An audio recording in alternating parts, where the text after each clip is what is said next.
Record. Sounds good. And we should be okay. I need to ask you, because I didn't do this before when we first started this. Mm-hmm. I have to ask you the 10 questions that are asked of every person on Jason's podcast. Yep. So here we go. Yeah. To start off our last session on your book, what is your favorite word? Do not say God. I swear if you say God. No, dude, I am not overly spiritual. I got over that a long time ago. Dog. Dog? Sure. D-O-G or D-A-W-G? Ooh, D-A-W-G. Okay. I'll go good. I'll go fake 90s white dude rap listener. There we go. All right. Good with that. What is your least favorite word? Oh, I can't actually say it. Politics. Oh, okay. That's good. That's good. That can sum up. What turns you on? Ah, man, I forgot about this one. I said women to this once, and I got in trouble for that. It's a bad joke again. Okay, what turns me on? Any more? Sleep. What turns you off? Not sleep. God, you're giving such boring answers. Come on. What do you want from me? I have your mom listening to this. I am not going to. Now that I have this image in my head, I can't go there. What sound do you love? Ooh, jazz piano. Good. What sound do you hate? Jazz xylophone. No, I'm sorry, not xylophone. Let's go jazz bagpipes. I hate that sound. Okay. Doesn't work. What is your favorite curse word? Dude. I have to honestly, ask. What's honestly my favorite one? Yes. My favorite one that comes out the most heinous moments of my life is shit fucker. Okay. I'm not proud of that. I don't know where it came from. It came out one day and it worked. And now if I stub my toe, if I fall, it happens. Happens to the best of us, you know. I apologize to everyone. That's all right. What profession other than yours would you like to attempt? Fireman. Fireman, okay. I wouldn't do good in the calendars, though. I mean, I think we've established this. I wouldn't do good in the calendars. What profession would you not like to do? Ooh, we're going to have to go back to politician. Okay. If heaven exists, what would you like to hear God say when you arrive at the pearly gates? Miller or Bud? Solid. Okay. Now we can get down to the real stuff. Serious business. Yeah, serious business. So this is the 4th episode of our Theodicy for Dummies series.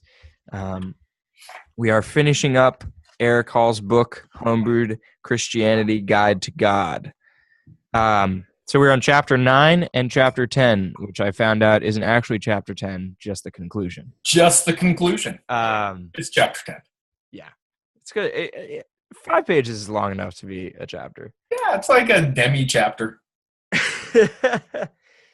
Okay, so last time, which was Monday, we talked about chapters 7 and 8. Becoming a more consistent atheist and the preference of Apple to PC. That's right. So, but in this chapter, we are definitively rejecting the idea that God looks like a Norwegian hippie. Oh, definitively. So why don't you just give us a summary? What is the Norwegian hippie and why are we rejecting him? Sounds good. Do I need to sum the previous chapters up as we go into this? No, I think we're okay. That's good enough. Norwegian hippie Jesus. This is the Jesus that we tend to worship, right? So it's the Jesus who is usually carrying a lamb on his shoulders, walking around with blonde hair and blue eyes, preaching really, really nice things to people. Hey, everybody, be kind. Did you need a doobie with that? It's like that character in Family Guy, the hippie, the hippie guy who has a mustache. You know what I'm talking about? Totally. Yeah, I know what you're talking about. Yeah, I can't remember his Hey, name. y'all. Yep, exactly. Yeah. No, this could work. This could work. I mean, it's who. I can't remember the all 60s and 70s movies that portray Jesus portray this type of Jesus. Mm-hmm. The exception being the one that was scandalous. I mean, he's still blonde hair, blue eyed. It was scandalous because they showed as he was on the cross, he imagined what life would have been like with Mary Magdalene. And actually, I thought that was a beautiful portrayal because it portrays the full humanity of Christ. But yeah, this is the standard Jesus. It's the Americanized Jesus. And when I say Norwegian hippie, I just think that's hilarious. So I use that term. Right. We can turn it into American military might Jesus. We can turn it into, I don't know, what are some of the other Jesus, to use the Greek plural, that we tend to worship? Do you have any? No, just like your friendly neighborhood guy. Yeah, totally. Your friendly neighborhood guy. He's like the guy who lives across the street from you, who completely respects your beliefs. Yep. But like isn't ever confrontational about it. Yeah, I respect that, man. Yeah, that's a we all have our own opinions, dude. Yeah, that's who we oftentimes think about. And when we preach on Jesus, we turn these sort of radical statements that he makes into spiritual aphorisms that sound really nice, tell us how to get wealthy, and tell us how to live a happy life. And I just think that that's a pile of crap. Mm-hmm. Christ isn't interested in what we would call happiness. What we mean by happiness is this. Each and every one of my desires is satiated. That's generally what we mean by happiness. So I live a pleasing and pleasant life. Right. And by the way, I do live a pleasing and pleasant life, right? So I'm not critiquing that. That's not a bad thing to have. It's just not what Christ is drawing us into. Right. He makes radical statements. He says, take up your cross, go the extra mile, turn the other cheek. I went backwards there. I should have said, turn your cheek, go the extra mile, take up your cross. Right. And he means those first two based on what he does with that last one, because he actually does take up a cross. So when we're critiquing the Norwegian hippie Jesus, what we're really critiquing is something like what we critiqued earlier in the book. We have this concept of God, where God is a shredded old man river that we can say the right incantations and get God to do what we want. We got to get through that cultural chaff to get to the, if you will, philosophical and theological wheat that is God. And we got to do the same with Jesus, because we built up over time a bunch of crap about Jesus that really we shouldn't believe. Right. And it's in the same way that we built up images and doctrine of like Mary Magdalene. That just isn't consistent with biblical accounts. Sure. Yeah. Okay. Great. So, but part of this chapter is reconciling pure reason and faith, or seeing where they merge or diverge. Yeah, that's mostly the conclusion, just to be clear, where I set up the conundrum here. Yeah. So you're absolutely right. I'm sort of treating chapters 9 and 10 as the same chapter. Fair enough. Good. Yeah. They're just, I mean, it's a continuous, you set it up and then you solve it. I agree. So I read a lot of Kierkegaard in here. I don't know if that was purposeful. There is always, strangely, Kierkegaard, Bart, Aquinas, and probably Anselm in the background of what I'm doing, combined with any number of other thinkers. Yeah, Kierkegaard. Just for background for people who aren't familiar, Kierkegaard was a philosopher and theologian in, correct me if I am wrong, the Enlightenment era. Yep, he's from Denmark. He's coming after a very, very famous philosopher named Hegel, who's trying to reconcile romanticism with rationalism. Yeah. And Hegel has what he calls the system, or that's what Kierkegaard calls what Hegel's up to. And in this reconciliation, where everything is submitted to the system and the reason of the system for Hegel, Kierkegaard is saying, no, hold on. What you're doing is submitting the world and God to the way you want to view God and what you think ought to be done. And so he affirms this radical transcendence of God, whereby God is not ours to make of what we want to make of God, but rather God is self-revelatory. So in one of his famous passages, he makes the statement that we cannot, for instance, this is in Concluding Unscientific Postscript, I believe, no, Philosophical Fragments. He talks about how Christ is different than Socrates. Socrates is the midwife for the birth of our knowledge, such that the knowledge emerges from us internally. Kierkegaard says, no, that's not who Christ is. Christ is the condition for us to come to know, and he's speaking now specifically of revelation and what it means to know Christ. And so, yeah, there's always this in the background of what I'm doing, because we can never neglect, when we talk theology and philosophy, the relationship of theology to philosophy, of faith to reason, and of grace to nature. Mm-hmm. But I'm curious, in what way did you see Kierkegaard in the background of this? Really in that, simply the idea that Kierkegaard is the most prominent philosopher on faith over reason. Yeah. So, and seeing how you take the path of where they merge, it just there's one section in The Sickness Unto Death, I believe, where he talks about faith. I can't remember exactly. Don't worry about it. But I saw a lot of it reflected in this. Yeah. Hope you're there. And he dealt with some of the same issues. Sure. Yeah. Yeah, absolutely. So, anyways, is the biblical God for you the same as the hermeneutic God? That's hard to say. I ultimately think the biblical God is also the God that I unfold in chapter 4. Theistic, hermeneutic, with some with relational categories described either way. I think hermeneutic language does a good job of describing our experience of God Christologically.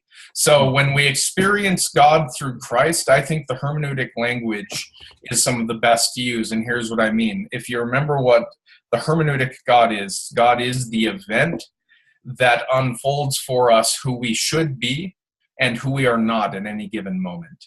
And so when we are confronted with Christ, and when we're confronted with the God of Christ through Christ, we are confronted with, if you will, in grace, we are confronted with who we are not in light of who we ought to be. We ought to be like Christ, but we're not. We ought to be self-giving. We ought to be in love. And we oftentimes find ways in which we are precisely not that. So that would be the way that I want to say it. It is an excellent language for describing how God emerges and in and through the experience of Christ. Good. On 161, page 161, you say, it became the job of the Christian theologians to bring these two visions of God together and pair them into an even mightier God. The truth of the impersonal Miyagi meets the utterly salvific interpersonal interpretation of God through Christ. That's right. Could you just elaborate on that a little bit? Yep. So this is my response to the previous two chapters. So we come to a culminating concept of the philosopher's God when we deal with the problem of suffering and evil. Or rather, we come to a culminating concept in this book when we talk about why the atheistic belief is generally inconsistent. And I make my argument for the existence of Miyagi God, which we can show by reason. And then we go into the chapter on suffering, and I show why I think at the end of the day, though we can give understandings of the relationship of God to suffering by way of reason, I show why I think they fail. And here is where I think the Christian motif begins to take root, because Christ, when Christ comes to us, heals people, right? Mm-hmm. He heals them of their ailments. He heals them of their social ostracization, and he draws them back into a fullness of both community and being that had been lost. And so I think we are right in noting, if we want to talk philosophically about Christ, which then yields theology, that Christ is the answer to the problem of suffering. This now sets up another conundrum.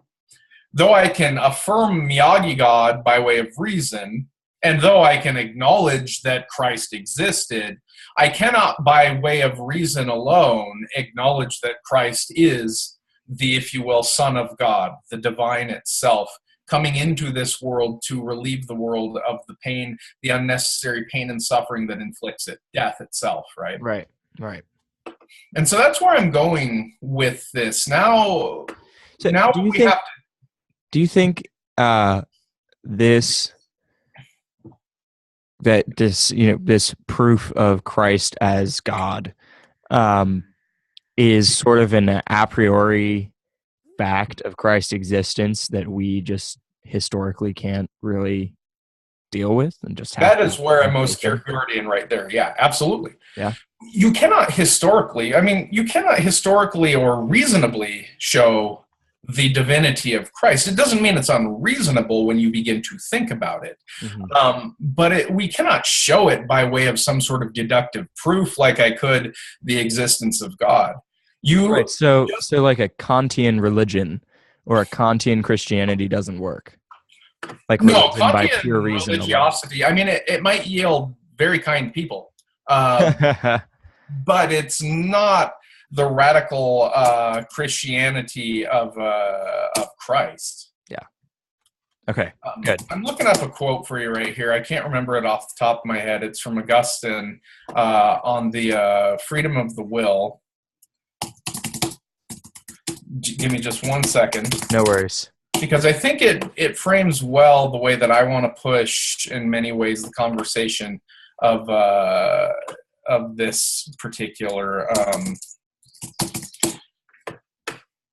Here we go. So Augustine says, and this is one of the most beautiful passages that unites for me philosophy and theology. Says, unless you believe, you will not understand. At first our Lord himself, by his words and deeds, urged those whom he had called to salvation to believe him. But later, when he spoke of the gift that he was going to give to those who believed, he did not say, this is eternal life that they may believe, but this is eternal life that they may know you, the true God, and him whom you have sent, Jesus Christ. Let's not make another knowing joke here. We're not making another knowing joke here, I promise. You just did. I know. I just sort of wanted to put it in there, but I wanted it to not be apparent. I know. Wait, hold on. We won't go there. And he said to those who already believe, seek and you will find. Here it is. For something that is believed but not known has not yet been found. And no one becomes ready to find God unless he first believes what he will afterwards know. This is, I think, one of the most important lines in all philosophical theology, and it drives... Repeat it for us? Absolutely. For something that is believed but not known has not yet been found. And no one becomes ready to find God unless he first believes what he will afterwards know. Mm-hmm. And it's defining in some ways the conundrum that we're just talking about here. We cannot deductively show and prove Christ is indeed Lord, that Christ is the Son of God. And yet, in grace, we are drawn into this knowledge, and in the belief of it, we can begin to explore it.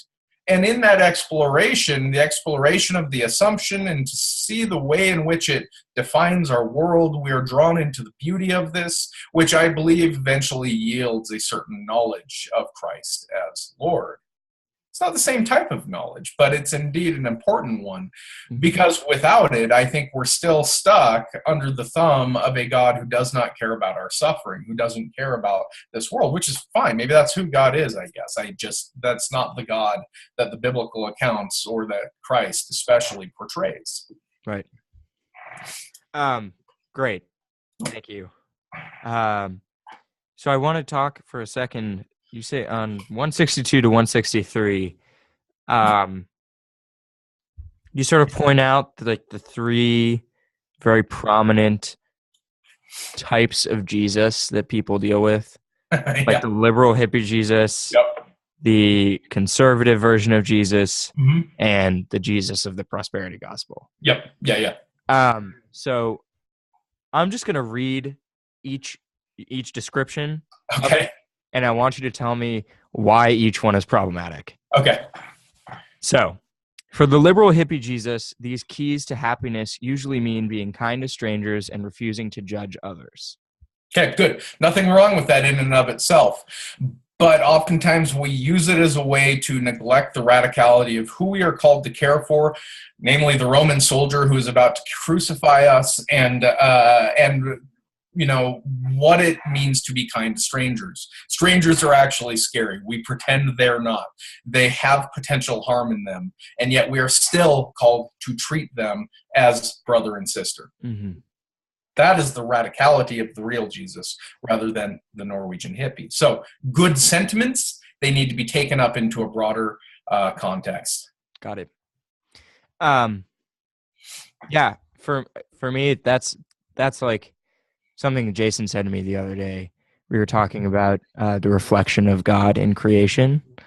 And he said, yeah, so going for a walk in the woods, you might have an experience with God, but it's not going to be the God of Jesus Christ. It's not going to be the God that calls you to take a walk in the woods with Hitler. Yeah. I feel like that's what this is getting at. Yeah, I think that's a good way to put it. That's interesting. Yeah. Okay.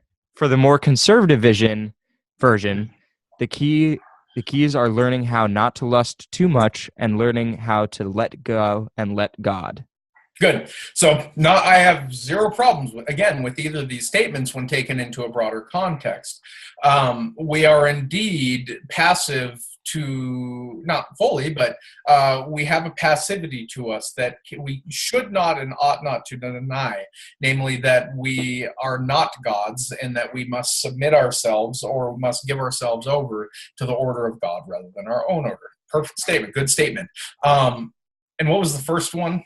Not to lust too much. Oh, yeah. I mean, this is just a standard. Which is funny because so many conservative policies are about financial gain. True. But lust is usually, I mean, this is a good point.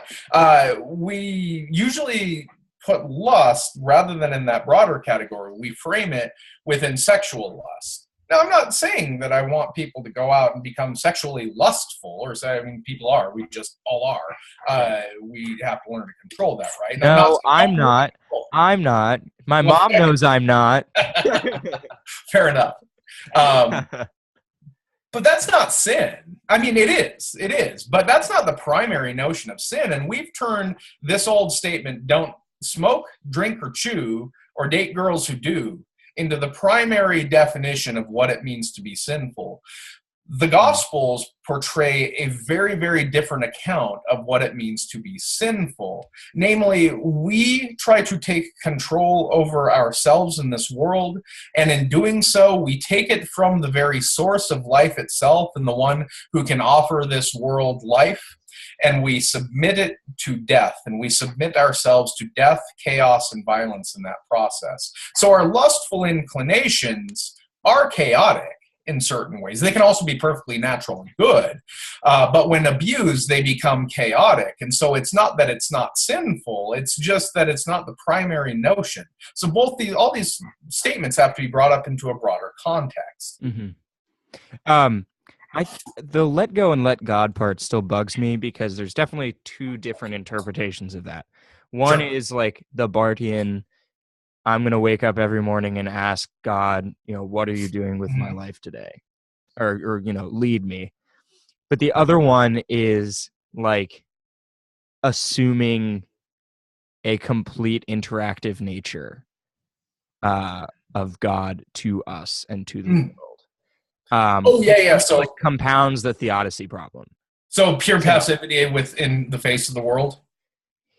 Yes, yeah, okay. Sort of. No, I think so. Yeah, so I just want to be clear that that's not the one you're talking about. Here's what I mean. So what was the first one again? The Bardian notion, like I'm going to wake up and say, God, what are you doing with me today? Yeah. So there's actually an element of both in there, and you just can't take either one, or you take the first one as far as you want. The second one, we have to recognize that there is some truth to that. Right. We have sort of interpretations of ourselves whereby we think that we are a little bit more important than we actually are. And we think that we are going to be saviors of this world. So that I am combating. We can be signposts to the gospel, and we can do good things for the gospel. And yet it is ultimately only and always Christ and Christ's return, which takes place in part through us and in part through, for me, a good Catholic, the Eucharist. But it's always in Christ's return where this is done in fullness. So what I'm saying there is, indeed, you are passive to the world in certain ways. And you can't do anything about that because you're not God, but you should give yourself over to God and bring peace with you into the world. Whether it makes a difference beyond your immediate doorstep or not, I can't tell you. But you should bring the peace of God with you into the world each and every day. Great. And finally, if you're into the prosperity gospel, he'll also teach you the principles for getting rich, which just straight up buys you happiness. Yeah, prosperity gospel like sucks. That's like somewhat self-explanatory, but yeah, there's not much to say. It's just completely wrong. Christ is not interested in you having money, and we have money, and that's okay. That's why I'm going to write a book called "The Impossibility of Christian Ethics." Maybe it's just a justification of my middle class lifestyle, but we live in a world where there's money, where there's violence, where there are these things. But if we're honest about who Christ is, Christ asks us not to be violent. Christ asks us to sell our possessions, give it to the poor, and promulgate the gospel. And Christ asks us not to worry about the things of this world, which we do and we're going to need to do. Mm-hmm. So, yeah, prosperity gospel is silliness, utter silliness. Yeah. And this all goes back to, you're dealing with concepts of happiness here, which all go back, I think, to what you point out, which is, after all, rather than being particularly happy, Jesus was in despair, crying out at the end of his life, my God, why have you forsaken me?" Absolutely. So why is that moment so important for you? It's important because, as I envision Christ, though he's fully divine, in the canonic passages of Paul where Paul says God became like a slave, poured himself out into us, I envision God in and through Christ as giving up things like divine foreknowledge. It's not that they're not possible, it's that God gives them up so as to be with us in our full humanity and to save us in and through the humanity as empowered by the divinity, if you will. So Christ doesn't know that he's divine on the cross right here. It's a full experience, and this is not a process category that I'm using here, but it's the experience of the fullness of humanity and the cry that we oftentimes lay out for ourselves in the face of extreme suffering, or even in the face of not that extreme of suffering. Yeah, normal suffering. When I was a kid, I used to think about the crucifixion as like, oh, well, Jesus was so divine, he could have just fit all the pain into his big toe. Yep. But like, that's where you come in. That's where you think, oh, well, then he's not experiencing the fullness of humanity. That's right. He's not the full human if he's not, like every other human would do, crying out this cry of dereliction, even if he's not giving up faith in this. I don't think he gives up faith. Yeah. I don't think he gives up his trust in God. But it is certainly that precipice where we've oftentimes experienced ourselves, where we're saying, how can I go with you here? I am here and I'm going with you, but how can I do this? Right. Yeah, I mean that's the difficulty of bearing the cross. Mm-hmm. It is. And that's the difficulty that none of the disciples can deal with. The disciples interpret Jesus as a political revolutionary. They think he's a Bernie Sanders, or they think he's a Donald Trump. I don't care which one you put it in the context. Please, no. Doesn't matter. We can't make either of those analogies. Yep. That's who they think he is, and they're going to follow him to the end with a sword, and they're going to fight for Jesus to overthrow the Roman overlords. And Christ's point, this especially comes out in the Garden of Gethsemane with Peter. I think it's in the Lucan account. I think. Don't quote me on that, okay? Well, I just did. Peter tries to cut off the ear of one of the guards who come. And Peter's ready to start the war that many other Jewish revolutionaries had led up to that point. He's the Messiah. He's a Messiah figure. The Davidic king return, which any number of other first century Jewish men had claimed for themselves. The difference is he's not coming with a sword this time. He's coming in the name of God, and the God who was the God in the Garden of Eden, the God of peace. Right. And he's submitting himself in a way to the violence of this world. And I have my explanation as to why I think that's important, because he's overturning that violence in some ways. But he's certainly in this political move, not fighting it. You can't win war with. All pacifists know that violence simply creates more violence. It's also necessary in this world in some ways in order to stem the tide of more violence. That's the paradox we find ourselves in. Right. And that's why we suck at being Christians. Yeah. I don't really want to get into just war here. No, we don't have to get into just war. I wrote one of my final papers for a class this semester on just war. Did you? Yeah. And so it was, yeah. The Augustinian account is always that we recognize that any war is terror, any war is sin, and that we can only recognize it as the lesser of two evils, but it is an evil nonetheless. That's how he wants. I think he's realistic in that. Whether he's right is a different question. Right. Yeah. I mean, I don't think he's right. I think he is, unfortunately. Well, I mean, see, that's the difference. Like there's the Catholicism. There is. Yeah. Yeah. I mean, we should get into this later on, because we got to talk about the cosmic Christ. Yeah. I want to push it where Bentley Hart is pushing it as well, that Christ is not merely a Christ for humans, although we are the capstone of creation, but the fullness of creation. And I'm not sure you can get away from the violence of nature and the violence of creation that will emerge in the doors of the sea. Yes. So let's save it for that.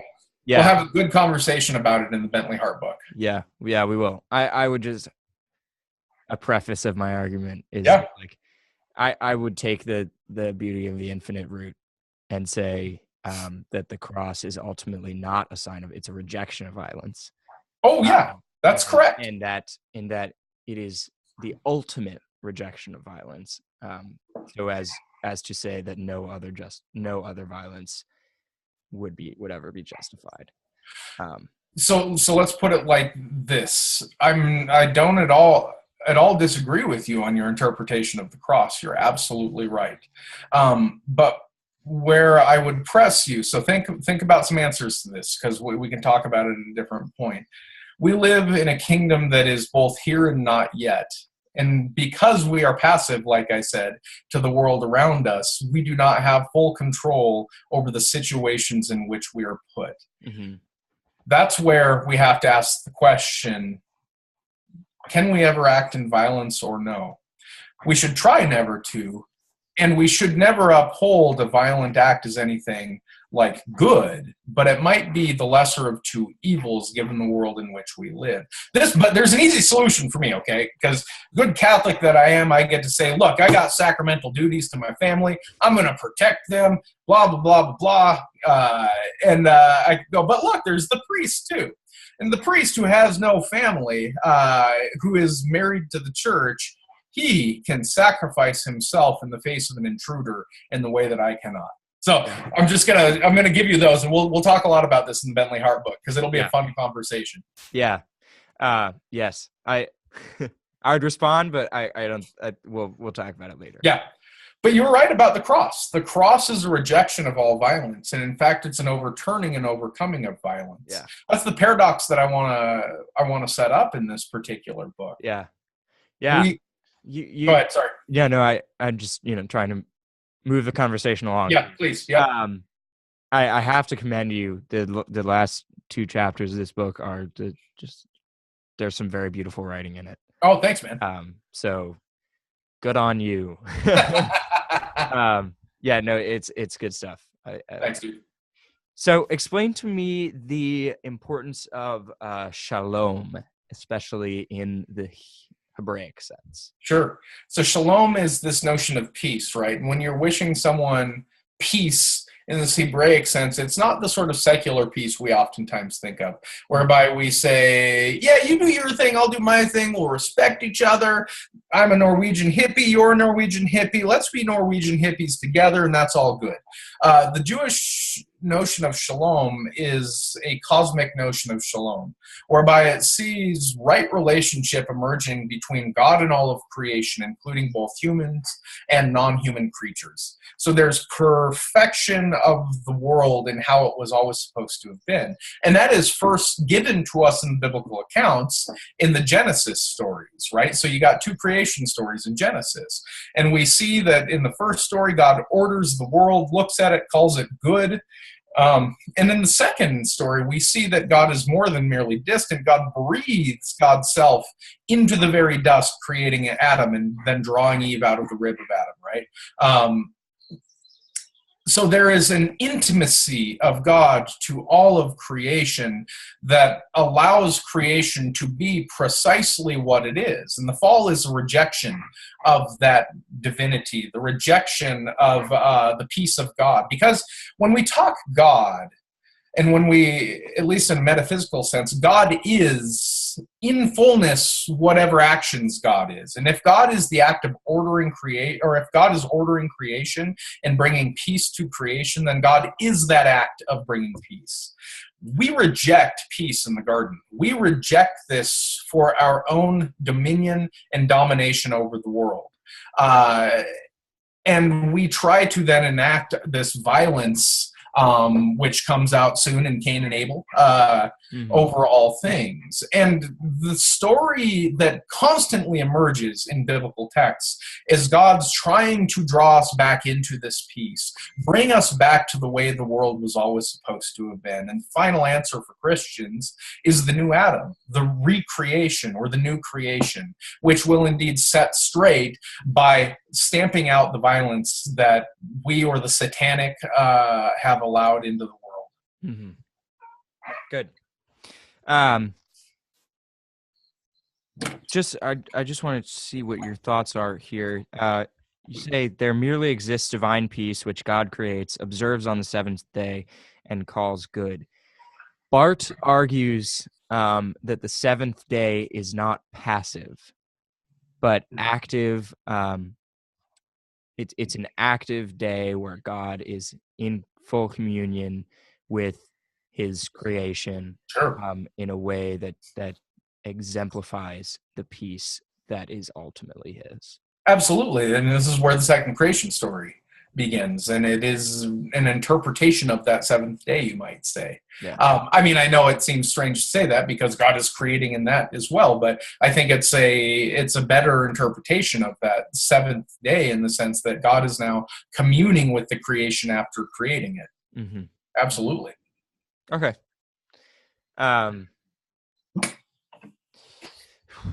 Great. Explain again your interpretation of the Noah story for me. The Noah story is, you could set it up.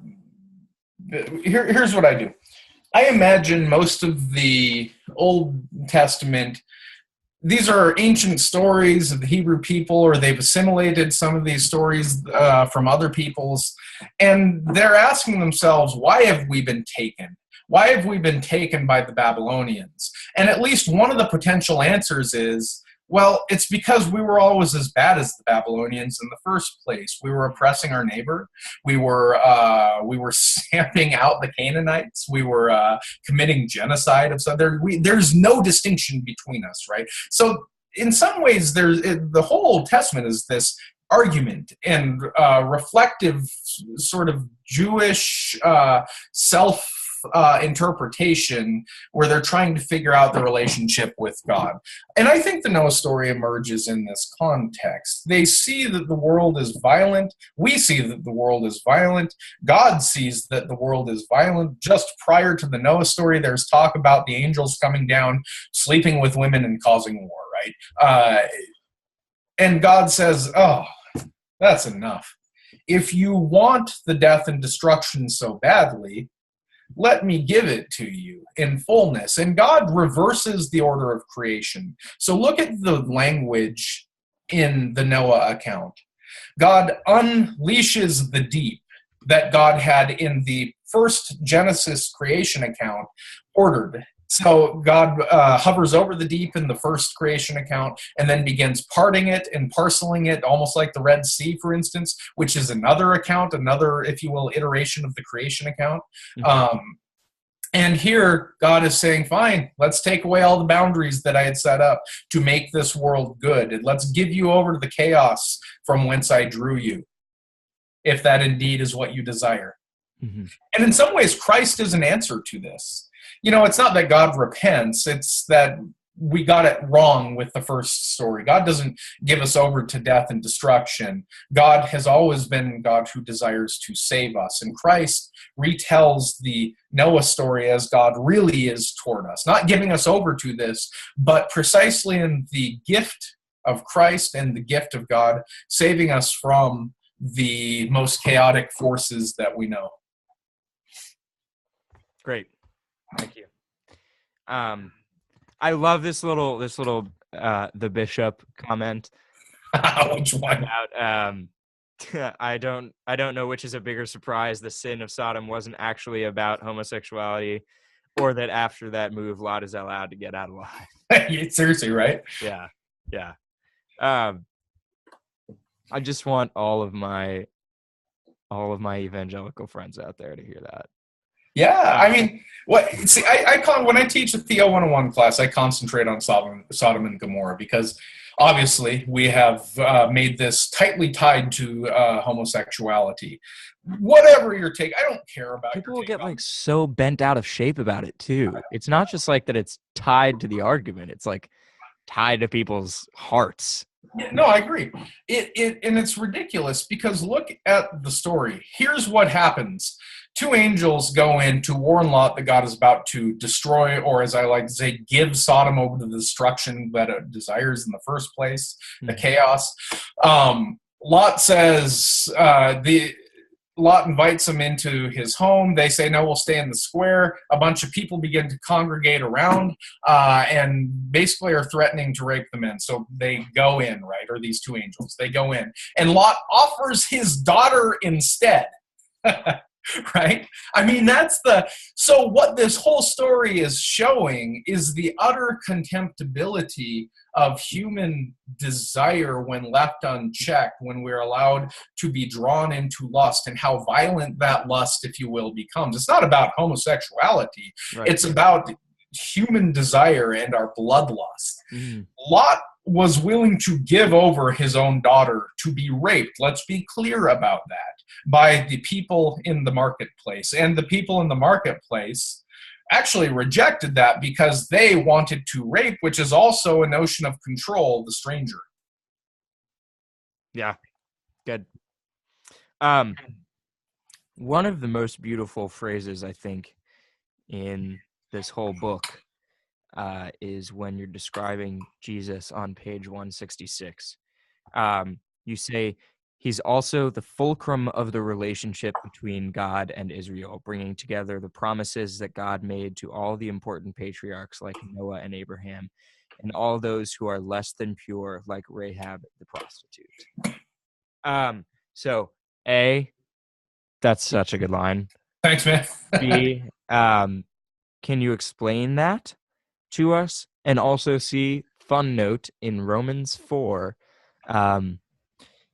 Paul says that Abraham is ungodly, and it's the only time that the Greek word asebe is used in the Bible. Interesting. I didn't know that.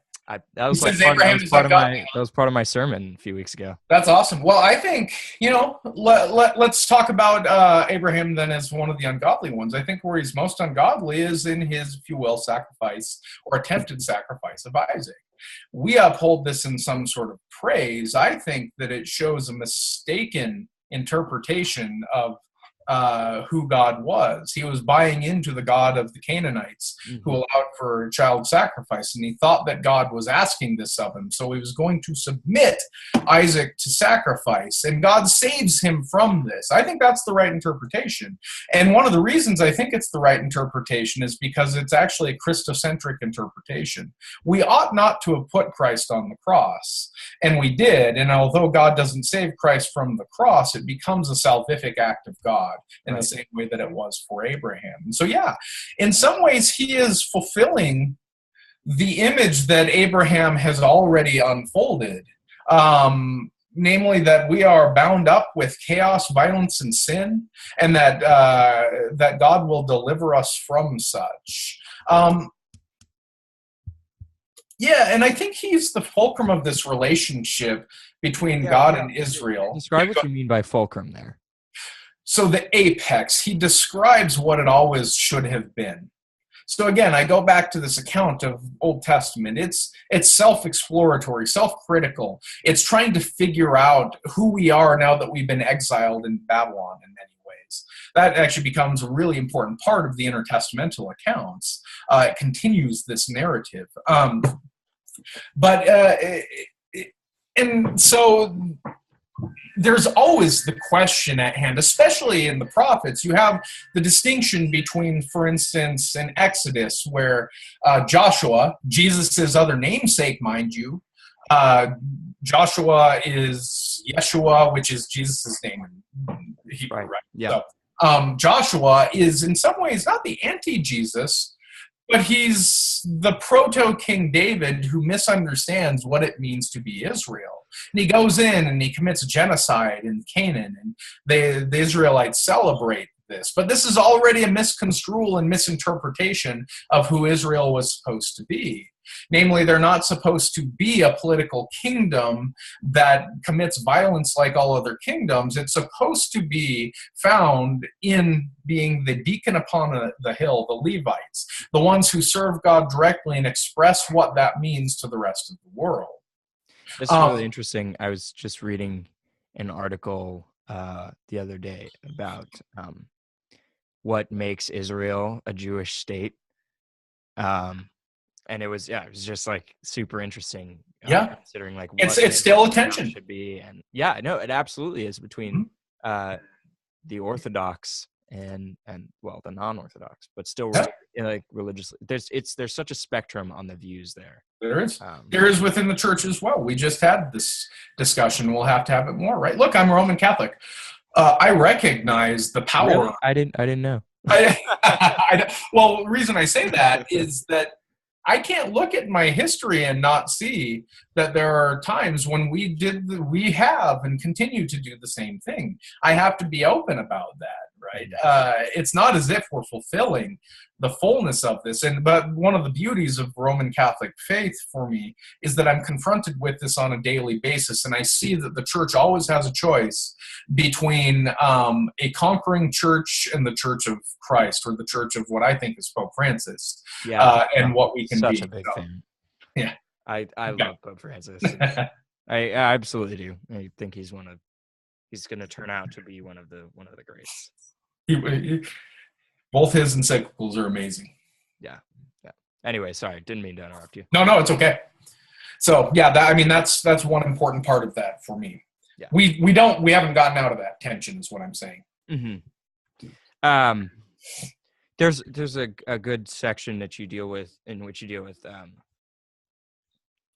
what I take to be nihilism, violence against peace and love. And we'll deal with that more in Doors to the Sea. But I just want to ask you one question. So you say on 172, Jesus confronts violence itself through these powers and the end toward which all violence flows, the nothing, death. Do you think that in this confrontation, Jesus is this may be a little metaphysical here. Oh, for sure. I've interpreted. Do you think that Jesus is not only asserting the dominance of love, and that's sort of problematic language to use, but it is. I know. Yeah. But he's saving meaning itself? I think he's saving meaning because he's saving death from itself.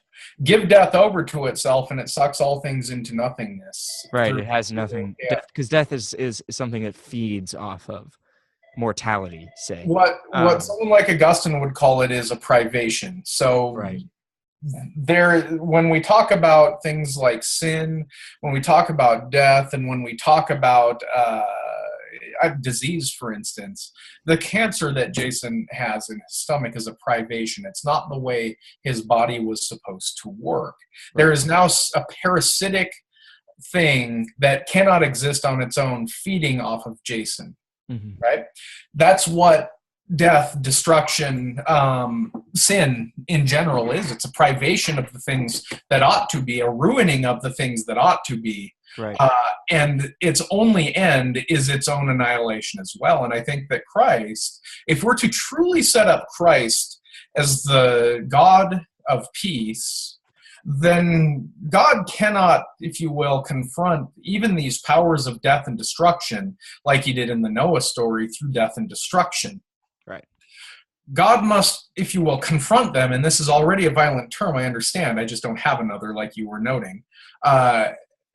God must, if you will, give God's self over to them in and through Christ and recreate them, mm-hmm. or draw them back into what they were meant to be and do in the first place. And that is an important part of the argument, although I know it's vague in this book.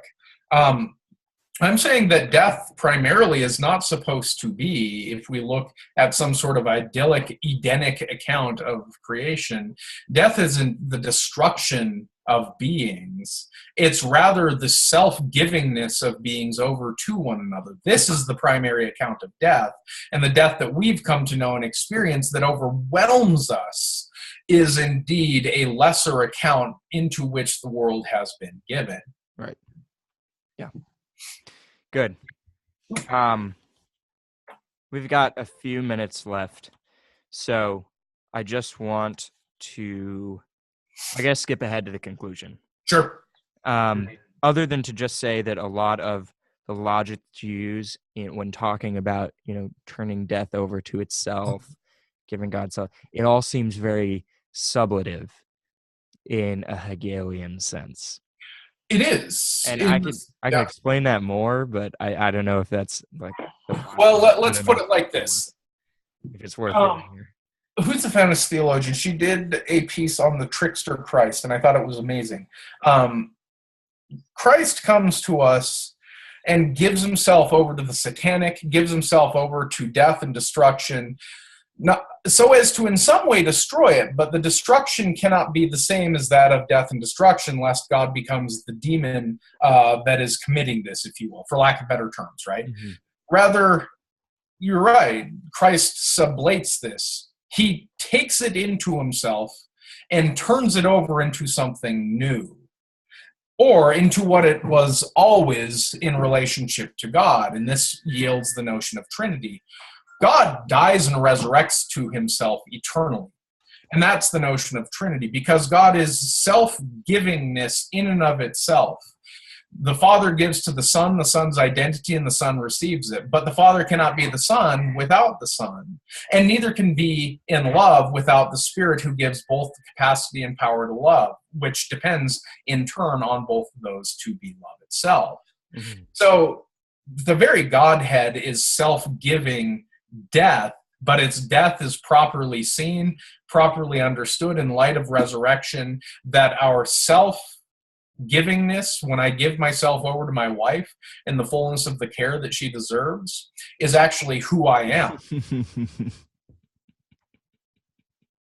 That's who Christ is. Yes, I was. Never mind. No, it's okay. Okay, so I just want to ask you one more question, and then I want you to bring this to a conclusion for us. You got it. Talk a little bit about common sense and how it isn't the sense of Christ. Yep, that's right. So common sense is this. I love this phrase. They call it common sense, but it ain't so common. Something like that, right? Yeah, I know what you're talking about. Which is itself a common sense statement. Here's what common sense is. It's the world we're used to. It's the world that we assume is the case. And it's the world that we live out on an average everyday basis.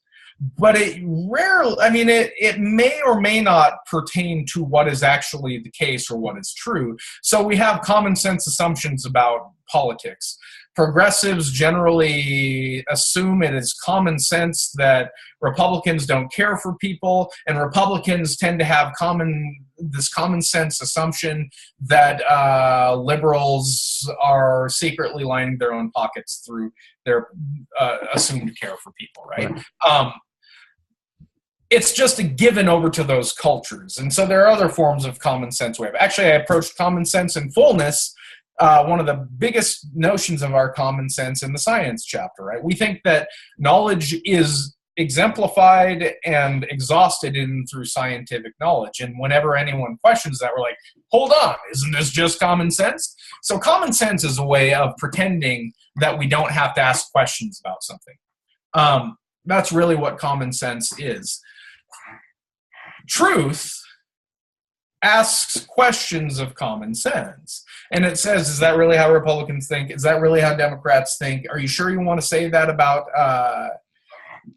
Are you sure you want to say that about them? Are you sure that science is the only account that we have of knowledge, or is this merely an example of it, right? So truth breaks through what I would call technically the bullshit of common sense, or at least our desire for truth, and draws us into a world that the common sense person will say, that can't be the case, right? So philosophy has this function in and through truth.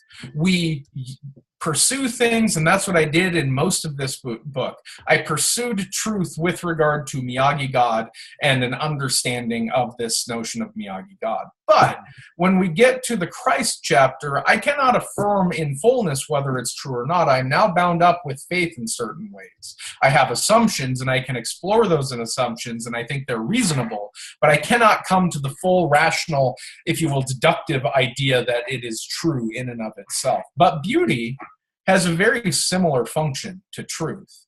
When you take a hike and you go up on a mountainside and you look down into the valley, sometimes, you can't force this, but sometimes you're given over to the moment, and all of a sudden the way in which you saw the world is broken open. This happens oftentimes with music, right? We're brought into a beautiful piece that, for whatever reason, we say speaks to us. Right. In those moments, the world, the common sense world, our interpretation of it is busted open, and we can no longer, if you will, at least in that moment, think of the world as it was. Mm-hmm. This is what I think the gospel does. We are given a strange, absurd, scandalous, as Paul says, account of who God is. Christ comes to us as Israel, as who Israel should be, the one who gives itself over to violence and death rather than commit violence and death. That is an absurd statement to any and all common sense. And yet the beauty of this story and the beauty of this narrative and the beauty of the possibilities that emerge from it bust us out of the common sense and make us say, so wait, there's hope in this world, and there's a hope that does not rest on military might or the might of an arbitrary, angry, and violent God. Mm-hmm. I can buy into that beauty. And so what my job becomes as a theologian is to constantly traverse the ground between beauty and truth, trying to see how these are reconciled with one another, which cannot be reconciled by me, but only ultimately by the Christ who comes, not only in beauty, but truth. Honestly, I think that's a good enough conclusion. Fair enough. So great. We've made it through the first part of our series. Thank you. Yeah, thank you. We will take, I think, a 2-week Yep. hiatus. Sounds good. Because I'm not going to be home for a few days. I'm not going to be home on the 4th of July, which I think No worries. that weekend, Monday, Tuesday, I'm not going to be home. So, and for anyone interested in the future, I will be running this coming week the St. Kateri Institute for Integrative Learning. I understand it sounds a little bit Zoolander-esque. We approach nature through the gospel, and we experience in this camp for high school youth, sophomores through incoming seniors, we try to experience the creation that God gives us in the fullness of its beauty in Montana. So awesome. It's Catholic. It's open to non-Catholics. There are no, if you will, denominational necessities here. So that's awesome. Yeah, I hope people will be interested in checking that out. Yeah, for sure. Good luck with that. Thanks. Have fun. We will. And I will see you in a bit. Thanks. All right, man. We'll see you in a couple weeks. All right, see ya. Bye. Bye.